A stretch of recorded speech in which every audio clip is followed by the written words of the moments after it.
So what we were doing was taking the imp language. Right at the beginning we defined the grammar, the syntax. What does an imp program look like? And now, in the last 2 lectures, I showed you how to take an imp program in a particular memory and work out what the answer is. And we build these trees. And the second coursework, you'll have lots of fun with that. You'll be pleased to know. But now we're going to move on to our other paradigm of languages, the language LAM. And what we're going to do is small step semantics for LAM. So, small step semantics.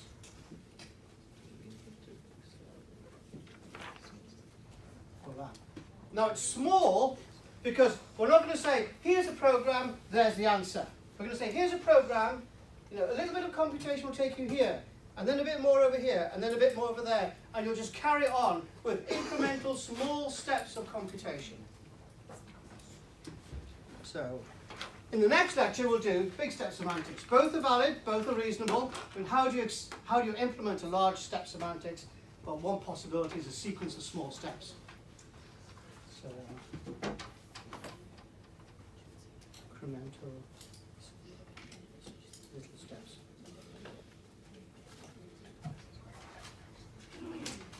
Right, and we're going to use LAM. So remember the grammar for LAM is this language, the term, it was, if I can remember, there's a variable, there's a term, back to a term, there's a lambda, there's a variable, there's an arrow, and there's a term,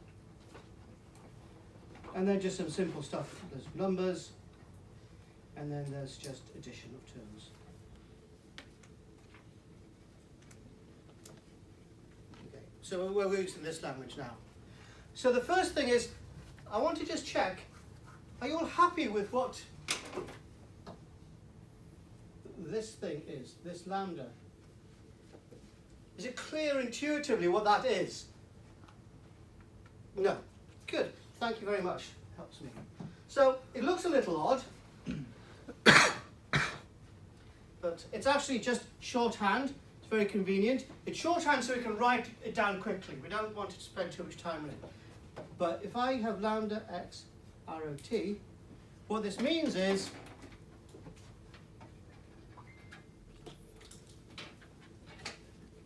it's just shorthand. It means the program that takes x as input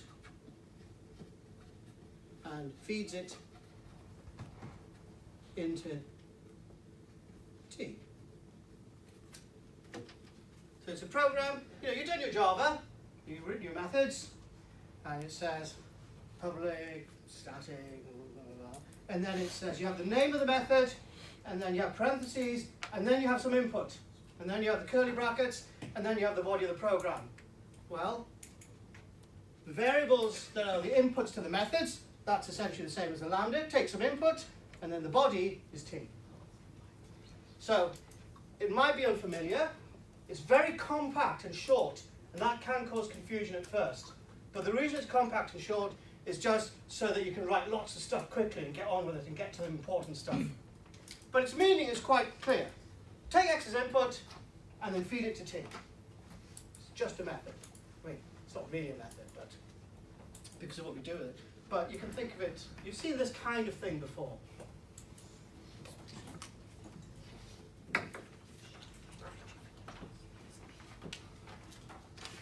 And now before we do the actual small step semantics, a little bit more on scope, it's important to realize.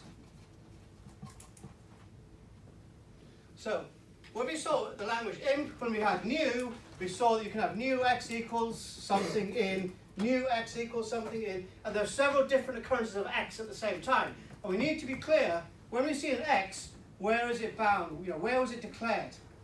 Or when you declare an x, what's its scope? What does it cover? And the same issue appears here. It appears everywhere.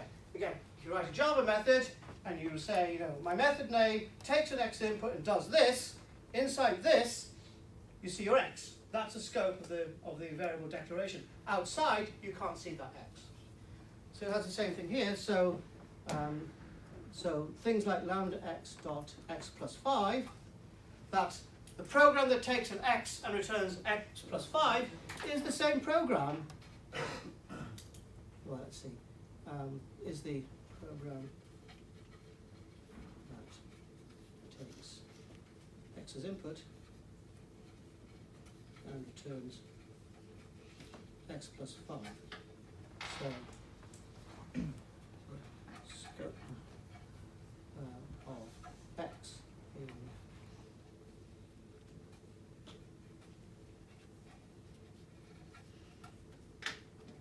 so that means inside here, all the occurrences of x inside here are this x. When we get an input for this x, it refers to every single x inside this t.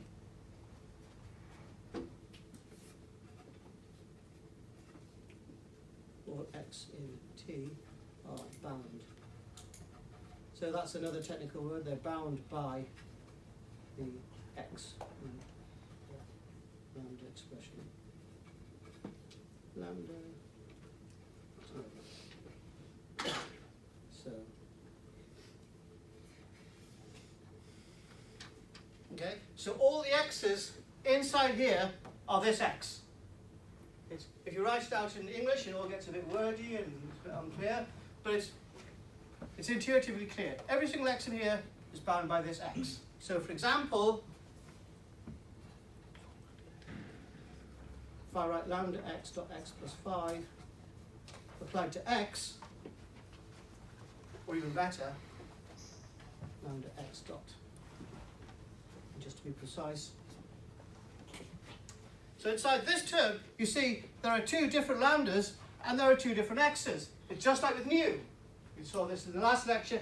You can have several news, they can have the same x. And it's exactly the same problem with exactly the same solution. You just have to be aware that this x comes from there and that x comes from there. So if you see an x, you just trot along to the right, to the left, and find your lambda. Alternatively, start with an x and a lambda, and then the t that's associated, all of those x's are bounded by that t. So again, all the x's inside here are bounded by this x. So all the x's inside here are bounded by this x, and then all the x's inside here, that's this one, are bounded by this x. Not those ones, because they're bounded by this one. And so you also have to realize that the choice of this name doesn't matter. If I wrote new x equals 2 in x plus 2, that's the same as new y equals 2 in y plus 2. So similarly,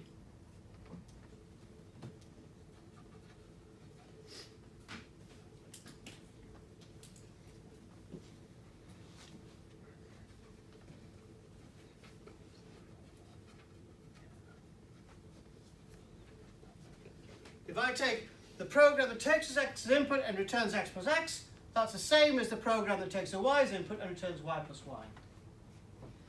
And we'll see in the course of this lecture, we just have to be careful. If we're careful, it's not a problem. But we have to be careful that we don't mix up our scopes. We don't accidentally take an x that's bound somewhere and imagine it's bound somewhere else. And I'll point out examples where that happens. Okay. Time for a sip.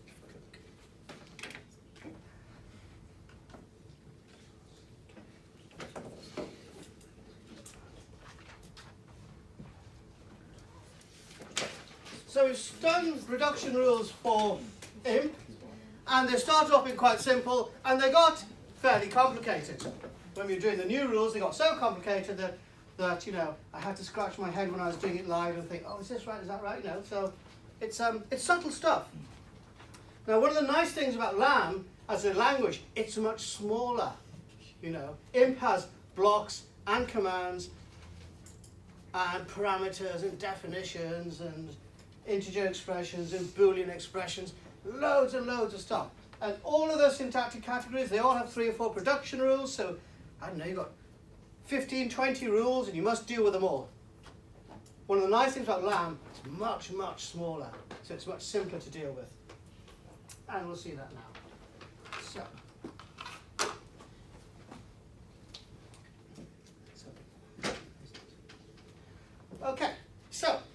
the homework that you've just been doing, although it's about grammars, I slipped in the idea of what's called a regex, and that's what this is all about.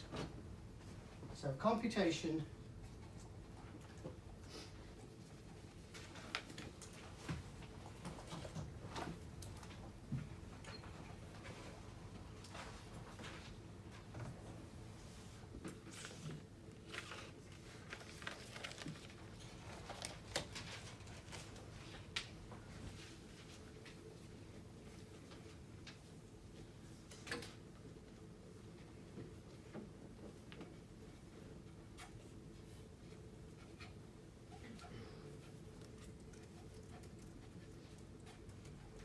So that's the only rule you need to know. There are some more trivial rules which allow you to do computation in side terms. But that's it. Fantastically simple. Now I've got to explain what all of that means, but it's very simple. So that's a plus point. So let's go through all of that and see what that means. Okay. So this thing is just the symbol for reduces to. So we did big step semantics, we had the vertical arrow, and we talked about evaluates to. We just say this reduces to. So this term reduces to this term. Okay? And then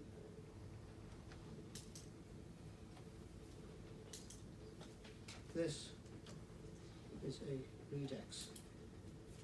So I introduced the term regex in the homework previously. A regex is just a lambda term applied to something else.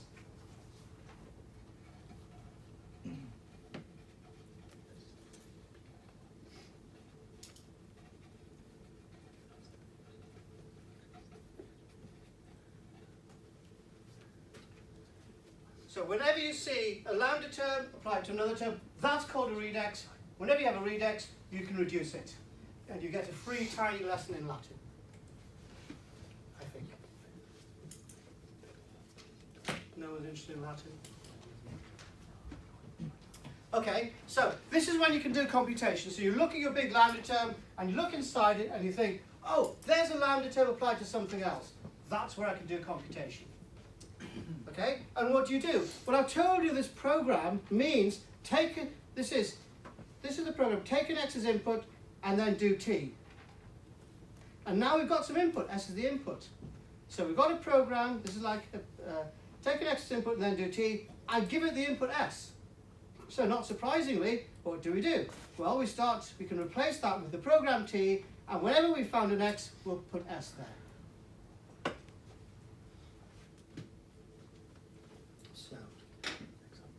So the reduction, intuitively, for those who still like English, intuitively reduces the program. So, oops. This part, which is the program that supplies s as input to the program that takes x as input and does t. So it reduces, oh, it's gone too high now again. So this is the overall program that supplies s as input to the program that takes x as input and then does t, and we can simply replace that with so it reduces this to the program t where x is replaced. I'm going to run out of space by s. So we replace all of that stuff by the program t, but we replace x with s. It's fairly intuitively clear. The reason I like doing things formally, mathematically, is I hate writing down all these words. It takes so long, it's so tedious, and I can always slip up and make a mistake. I hope to convince you that the advantage of writing stuff out like this is that it's shorter, it's simpler, and it's more precise. That's why this is not more difficult, that's why this is easier. Okay. So all we're going to do is do a few examples.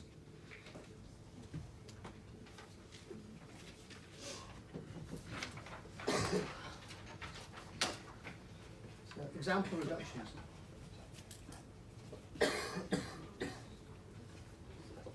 I'll even write on the board. If I have a pen, which I don't have, can I use these pens, Stuart?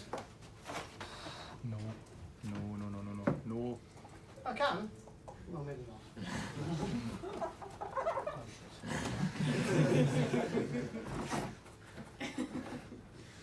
Right. No, of course not. Never mind. All right. So I better write that rule out again.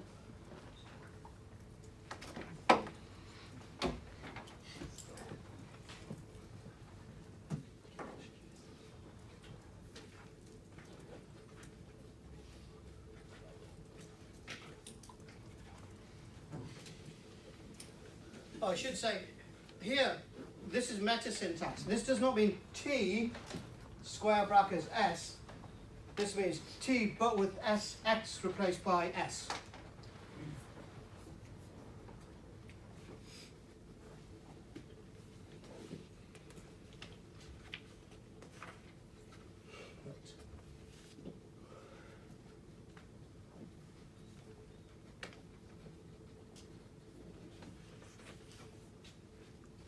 Just to be clear.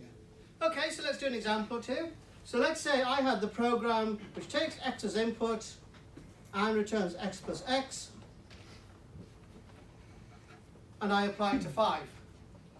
So it's a lambda abstraction applied to something, so it's a regex. Hooray!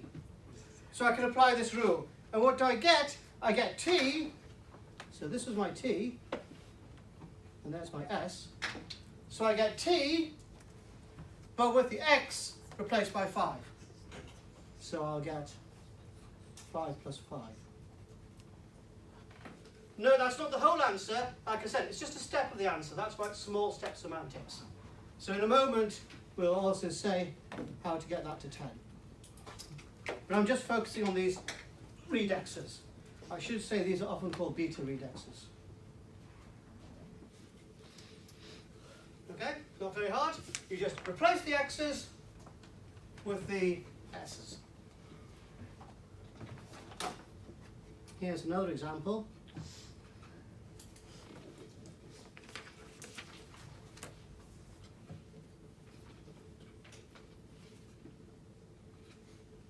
Okay, so this is now another lambda abstraction, and it's applied to something, so it's a regex. So do I get? Well, here's my T. There's my S. So I get T, so that's X plus Y. But now the bound variable was Y, not X. So I have to replace Y with 10. This is the program that takes Y as input and does this. I'm giving it 10, so this Y will become 10. So this reduces to X plus 10. So what I'm doing is giving you some examples just to check you don't fall. Yeah? Does the line 5 plus 5, does that count as a regex as well? Yeah. So 5 plus 5 going to 10, that's another reduction. Do that in a minute. It's not the most important thing, it's a bit dull. We'll tell you that later on. Okay, so I just wanted you to make sure that when I say replace X by S, if it's lambda Y, then you replace Y. If it's lambda Z, you replace Z. Might be obvious, but unless I say it, somebody will just always replace the X's with something, no matter what the bound variable is. Okay. Right. How are we doing for time? Who wants to have some more fun? I'll just write it out again. Lambda X and T. But with S, whoops, that reduces to T. Okay, so let's try some interesting ones. Let's do something. Lambda Z, shall we say? Lambda K. Z plus K.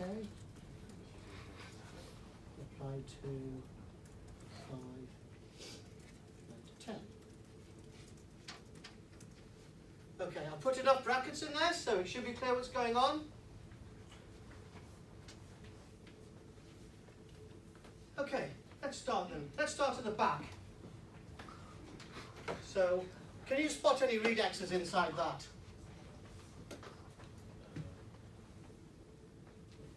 Z can be replaced with 5.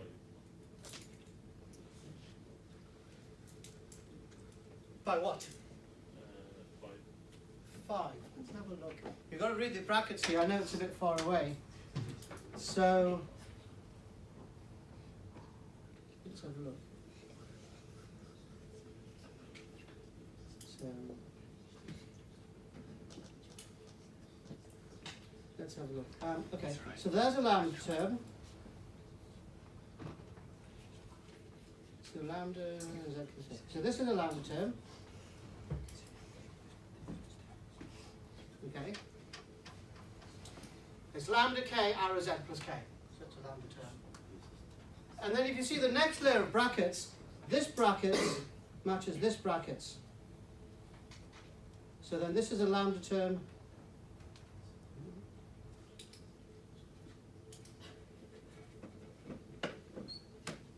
Okay. And as you say, it's then applied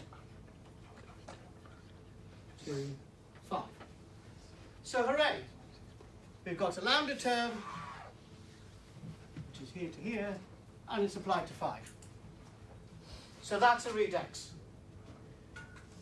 This thing is not a lambda term because it's something applied to something. It doesn't immediately start with a lambda. So there's one redex, and as you correctly spotted, it's this one. So we can use that rule.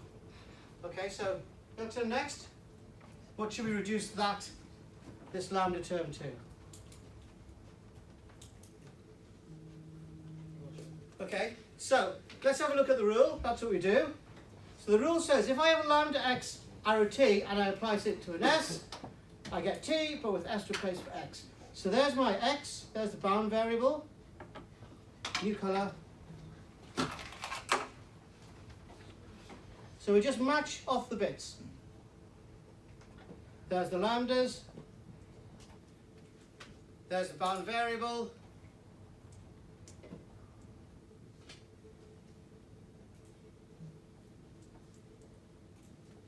there's the t,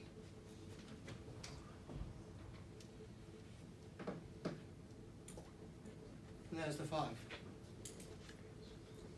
Okay? So what we should do is replace t, so take t and replace x with s. So what's t again? It's all of this part, and s is 5. So what happens when I replace z with 5? So can you see this? So t is lambda x arrow z plus k, and s is 5. What happens when I replace lambda k? Where's that come? Oh, it is lambda k. What happens when I replace k with 5?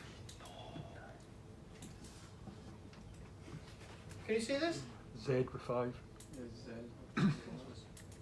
Right. So, thanks, Stuart. You've just learned something, but you know all this stuff. That's not helpful. Please don't do that. Okay. So if I say replace k with 5, well, I just replace. Sorry, it's not. Replace z. The x is z. So I replace z with 5. What was that now? So I get, yes, lambda k arrow 5 plus k. That is straightforward. When you know, you just take it slowly.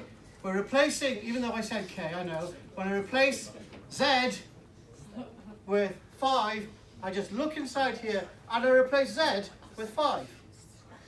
Yeah? Isn't that 5 out of scope with the z? No, that 5, sorry, it's out of scope of the z, yes, because this is a program that takes z as input, it's done this, and now z will equal 5. So the 5 is not in the scope, it is z. So I'm replacing z with 5. Okay, let's do another example. You know, I've done this for 40 years, so I think this is sort of straightforward, but I agree, maybe it's not. Let's do another example.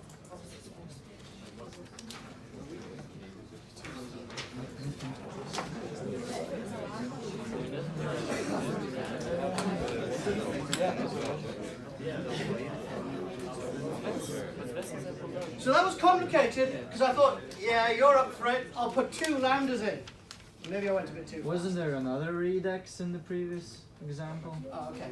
Let's finish off this then. Okay. Right. So up here,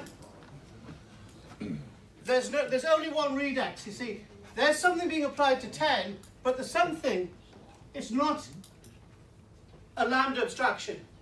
It is a lambda abstraction applied to 5. That's why we've taught you all this parsing and all these grammars, because they tell you what exactly it is. You see, these brackets tell you, I'm something applied to 5. So this overall term is an application.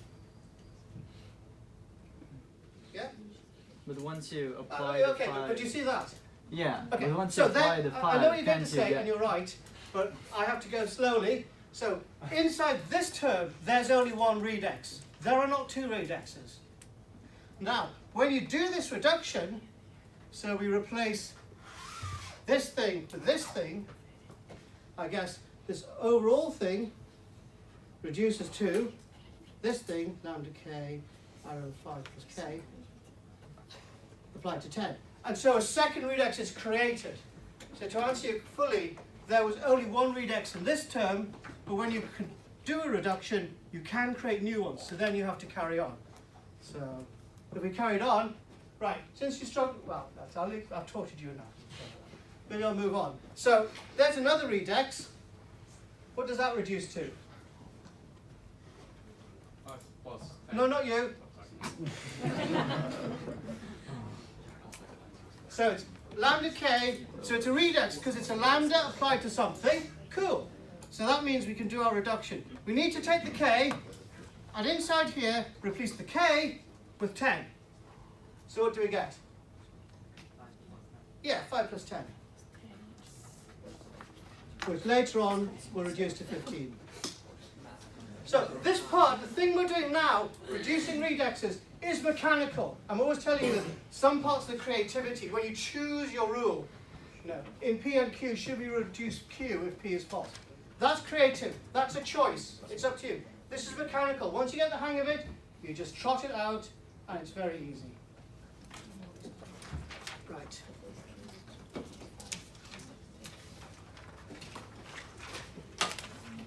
So I'm guessing this is about 1/8 of the course, so I'm going to try and get it lodged well with you.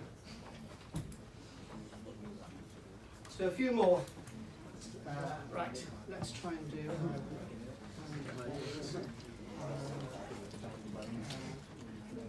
John Levi. Oh God, should have come out of the time. Oh, did he draw that? No, he drew a dog once. Okay. I like I won't say anything.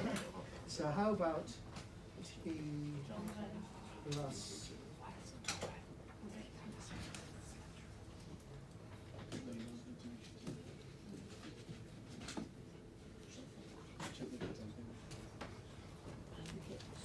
okay, so there's a term. It's a lambda abstraction. It takes an X as input. Oh, I'm sorry about this. For 30 years I've written lambdas with a Greek letter, and now I'm trying to remember to write it with a slash. Okay, so it takes an X as input and then does T plus, and then it's lambda X arrow 7 applied to 9. Okay, so your turn next. Can you see a redex there? So can you see a lambda term that's applied to something? Right. But so to see a lambda term, well, look for the lambda. So it could be here. So is this the start of a redex? That's a good guess. Next, what do you think? Hello? Yes, it is you, unless there's someone sitting in between the two of you. Is that, so it's a lambda, but then is it applied to something? No. No. So it was a good try, could have been that one, but it wasn't, because it's not applied to something. It's the production rule that's being used is lambda. It's lambda x arrow something. And you can tell that because I wrote these big brackets. So it's not applied to anything. So that's not a regex. But what about this? There's another lambda. Is this the start of a regex? So you need to go to the end of the lambda term and then, is it applied to something? What do you think? Sorry? That's true. So that's interesting, isn't it? This is the program that takes x as input and returns 7. So there's actually no x inside there. That's correct. That's not quite the question I'm asking you. I'm asking you, is it a regex? In other words, is the lambda term applied to something? Yes, it's applied to 9. And you can see it from the bracketing. I've got this term applied to that term. So once you know to bracket your lambdas properly, and there's an exercise about that in the current coursework, then you just say, okay, I've seen the lambda, where does it end? Is it applied to something? So yes, it is applied to something, so we have a regex. Hooray! Right, your turn next. Now that we have a regex, we can use our rule. What do you reckon? So what's the t inside this regex? What is, actually no, let's go. First of all, what's the variable that's being taken as input? Yes. There's our regex. Oops. There's our regex. Another colour. Right. So the answer is yes. So the variable is x. And we can see it. There it is. So there's the x.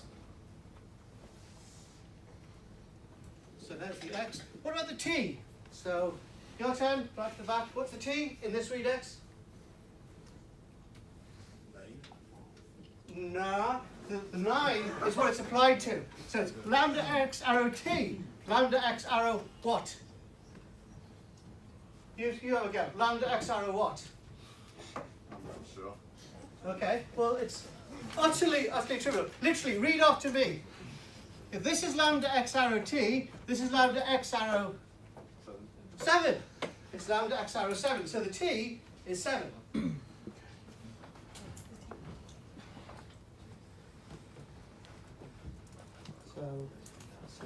So yeah, the variable 7, t is 7. Okay, and also we need to know what's the s. So your turn. What's the s? 9. There can't be many other answers. Yeah, there's the lambda x arrow t applied to 9.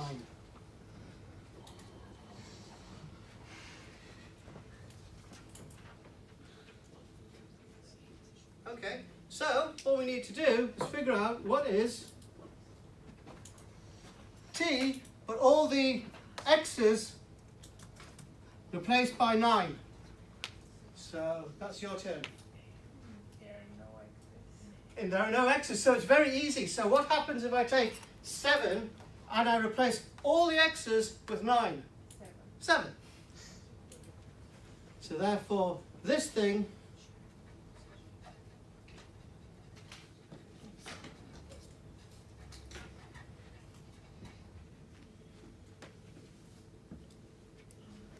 lambda x arrow 7 applied to 9 reduces to 7. Eventually this will be like that, I promise you. As I say, look, take your input and replace all the x's with 9. So. Okay. How are we doing for time?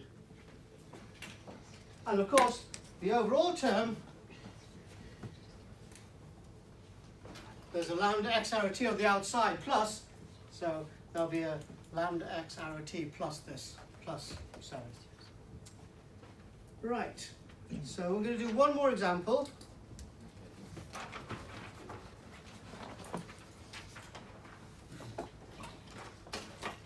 This is really exciting, really cool. I promise you.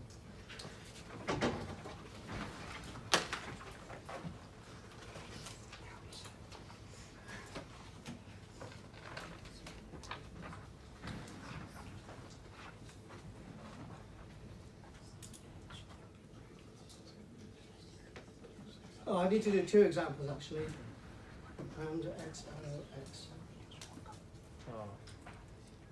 What? X plus y.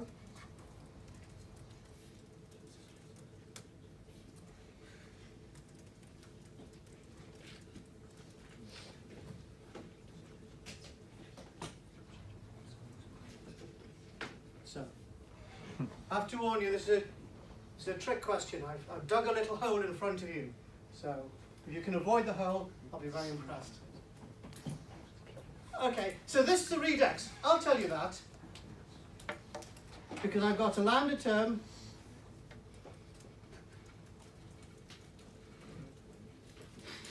applied to something.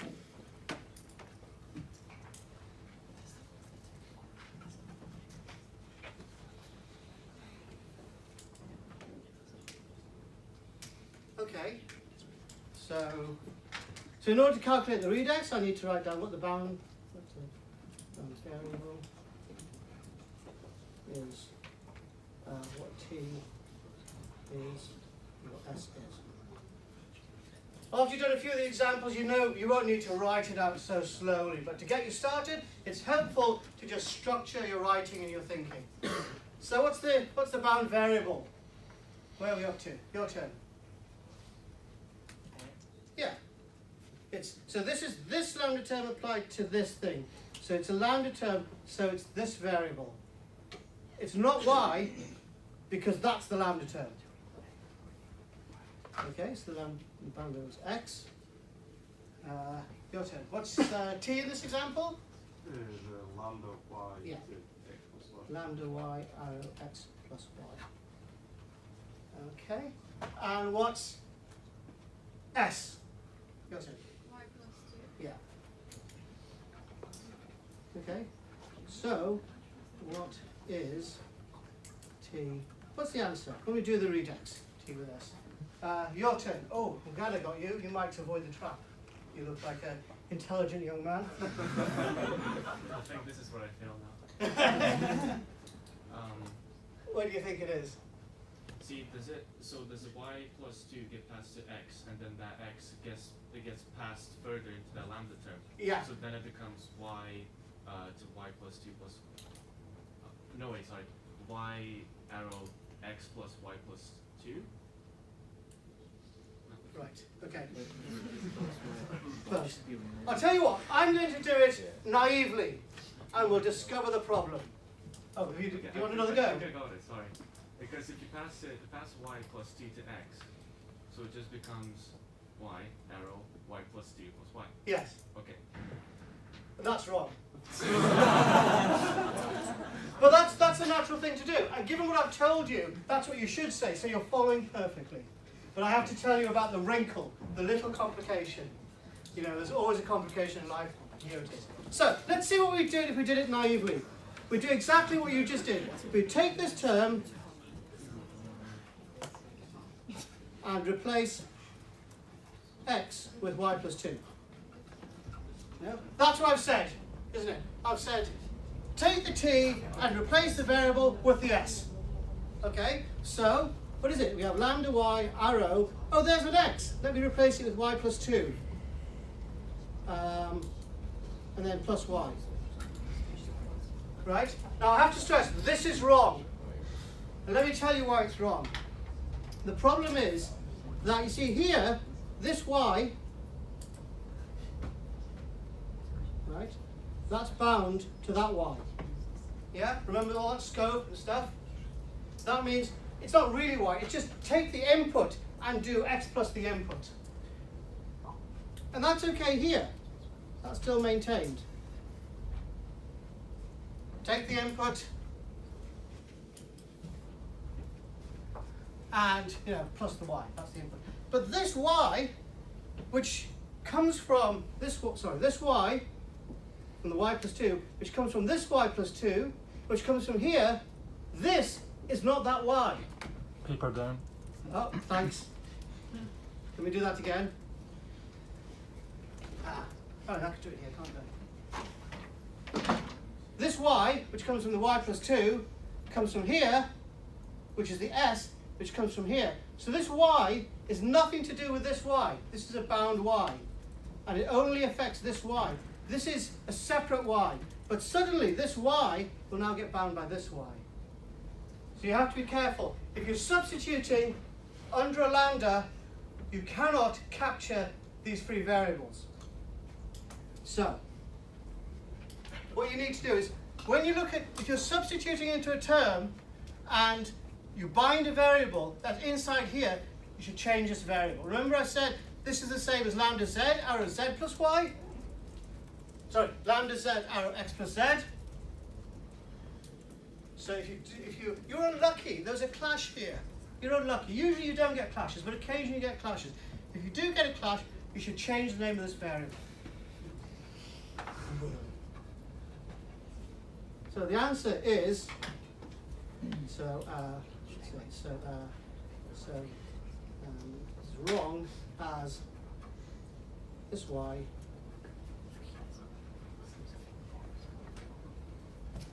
becomes bound by this lambda.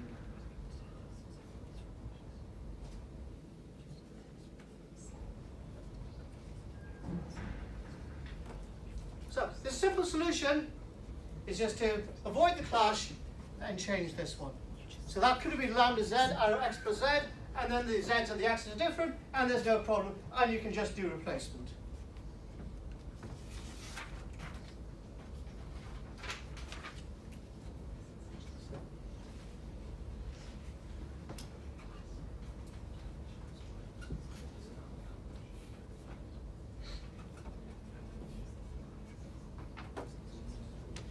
So, had this been z, so I know to worry. See, I knew what was going on all along. That's because I built the trap. I knew that there's a y being bound here, and there's a different y there. And when I replace this x by this y, it'll bind this y.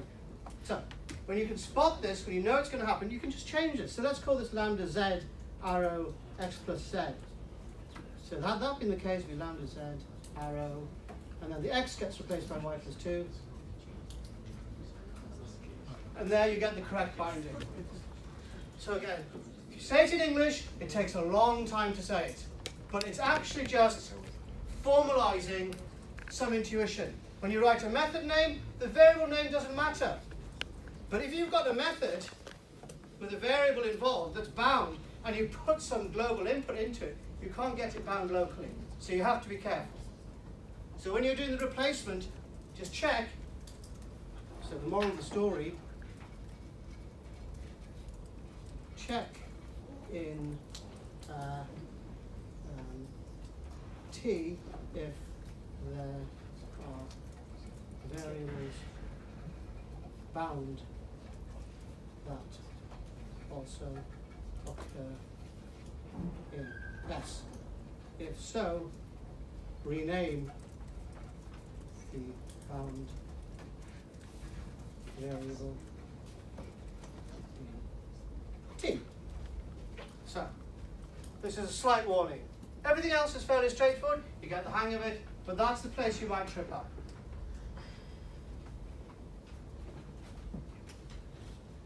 Okay, that's a good place to stop.